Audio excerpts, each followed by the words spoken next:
I'm back on YouTube.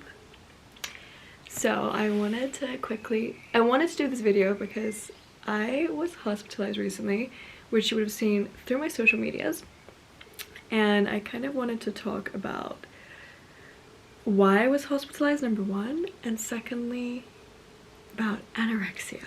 So I was hospitalized last week and I had quite a bad pancreas. Organ digestive system was not really working for me, and I was hospitalized. I was there for a week. I am now out. I am now healthy. I feel good. I feel so much better. But it was a scary experience nonetheless, and I kind of wanted to talk about why I got hospitalized and how my past has put me into the situation I'm in today. So a lot of you may know, most of you do know, that I had quite bad anorexia many years ago, and I never really thought that I would still be dealing with the consequences of it today. I've been recovered for like, I would say 4 years now, and a lot of people think that when you recover from an eating disorder, that the eating disorder goes away and that you're fully fine and you don't need help and you can eat normally, you can live normally, you're not affected by food, and that's quite far from the truth actually. I've been recovered and I don't have, like, to this day I can eat whatever I want, whenever I want, and it's a really nice feeling to have this, like, I have food freedom now, which is amazing, and that was the one thing I really wanted when I was sick, was food freedom, and I have that now. But that doesn't mean I don't have those thoughts of wanting to starve myself or wanting to skip a meal or overtraining or overthinking about a food. The eating disorder doesn't go away, and unfortunately for most, and if people who have been through an eating disorder, they can attest to this, that we still deal with the thoughts every single day. When you are recovered, I think this is like the main thing, is when you have these thoughts, it's how do you deal with them? Like before, when I would have thoughts about starving or like not wanting to eat something or something like that, I would give in and be like, those thoughts are right, I have to listen to them.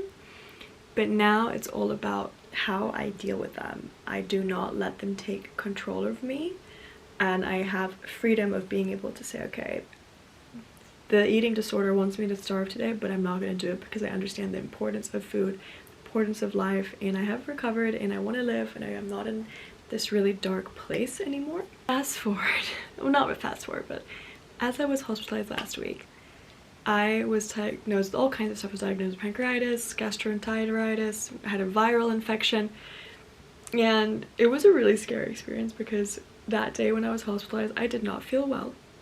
It was not good. I felt like I've never felt that bad before in terms of like nausea. Like with all the different tests we did in hospital, they couldn't really understand what was happening and why I was having this reaction. I'm only 24, I'm very young, like I'm meant to be super healthy, and I am.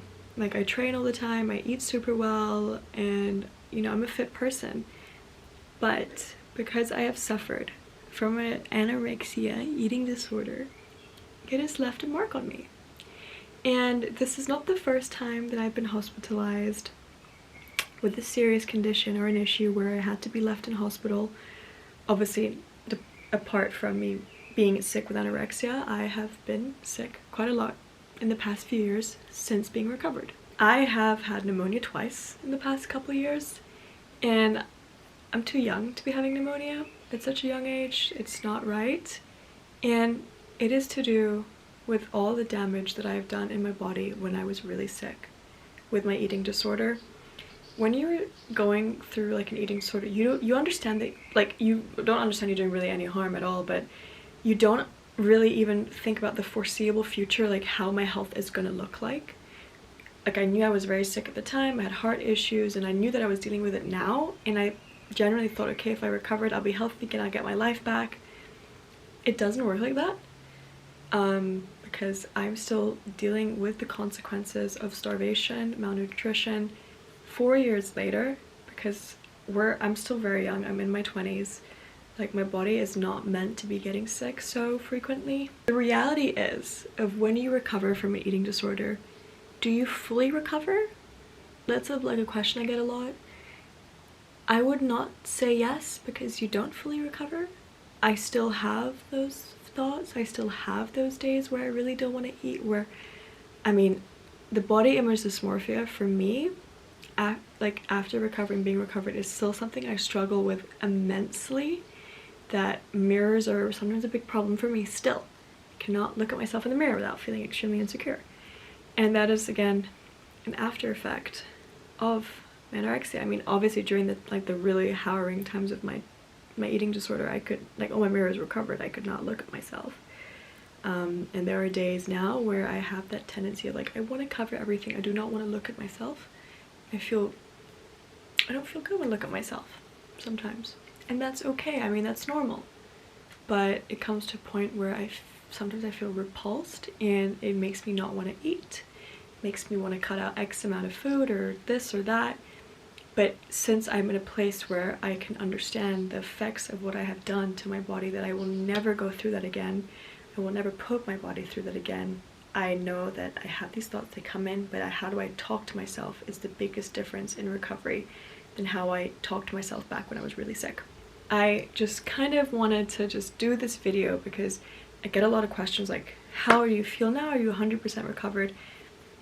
I will, I think, always deal with food issues and body image issues because it's something that really scarred me so deeply with being sick with anorexia, that it's something I have to deal with.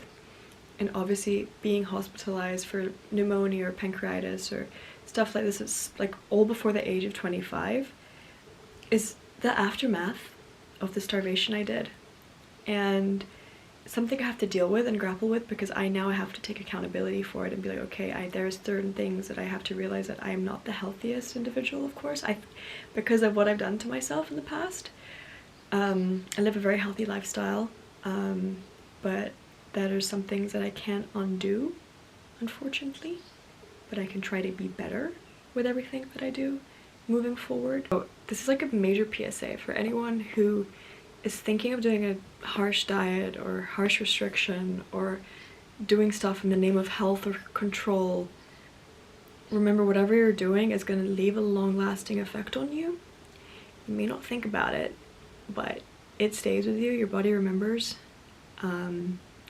I obviously know this, but just, you know, be aware of how you're going to move forward in terms of like health and nutrition. Like, everyone's journey is so different with being healthy and being into wellness. It's so different. Just approach it in the right way as much as possible, because you don't understand the damage you've done until you've done it.